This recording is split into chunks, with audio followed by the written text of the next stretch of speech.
La France n'expulse pas assez d'étrangers en situation irrégulière. C'est le constat de Nicolas Sarkozy et de Brice Hortefeux, le ministre de l'Immigration et de l'Identité nationale.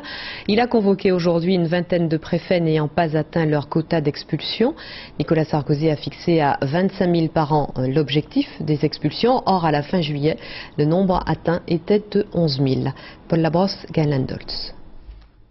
Ce matin, Brice Hortefeux affiche un large sourire après le Conseil des ministres. Sa réunion de l'après-midi avec une vingtaine de préfets s'annonçait, elle, nettement moins détendue, quoi qu'il en dise. Qu'est-ce que vous pouvez nous dire? C'est pas un recadrage, c'est une mobilisation. Donc la langue française est précise, pas recadrage, uniquement mobilisation. Une mobilisation générale. Avec 11 000 sans-papiers reconduits à la frontière en 6 mois, l'objectif de 25 000 fixé par l'Elysée pour 2007 est encore loin. Des difficultés qui s'expliquent notamment par l'entrée de la Roumanie et de la Bulgarie dans l'Union européenne au 1er janvier. Leurs ressortissants représentaient un expulsé sur 3. Il y a 3 semaines, le ministre de l'Immigration rappelait déjà au préfet de Paris ses objectifs. Cet objectif est de 3 680.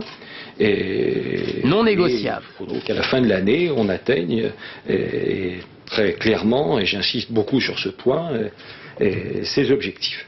Pourtant, en 6 mois, le nombre de contrôles a augmenté de 300% en France par rapport à 2006. Certains syndicats policiers s'en plaignent.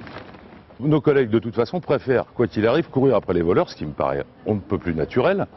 D'une part, d'autre part, c'est l'instauration également de quotas.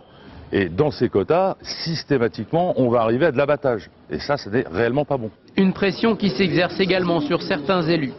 Cet adjoint au maire organise des parrainages de soutien symbolique aux sans-papiers. Il a reçu un courrier du ministère de l'Immigration lui rappelant qu'il risque 5 ans d'emprisonnement. Je crois qu'il y a une nécessité de désobéissance. J'ai parrainé une famille il y a de cela 3 mois avant les vacances. Je continuerai à le faire. Cet été, en voulant suivre son père pourchassé par la police, un jeune clandestin russe était tombé du 4e étage de son immeuble. Il avait été grièvement blessé. Un drame qui n'a pas infléchi la politique de fermeté du gouvernement.